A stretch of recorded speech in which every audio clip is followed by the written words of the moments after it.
Hörmətli prezident, ikili vətəndaşlıq məsələsi ilə bağlı sizə müraciət etmək istəyirəm. Nətər ola bilər? Bütün çağdaş ölkələrdə ikili vətəndaşlığa icazə verilib, bir də bu keçmiş Sovet ölkələrində qadağandır, məhduddur, yasaqdır.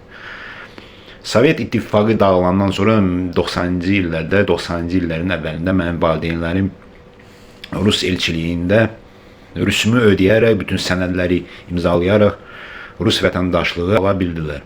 Hətta mənim xarici pasportum da var artıq.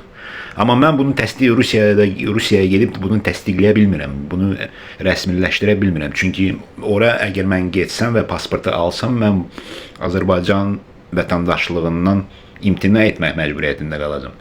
Məncə yaxın illərdə siz bu məsələni həll edərsiniz və iki vətəndaşlığa icazə veriləcək.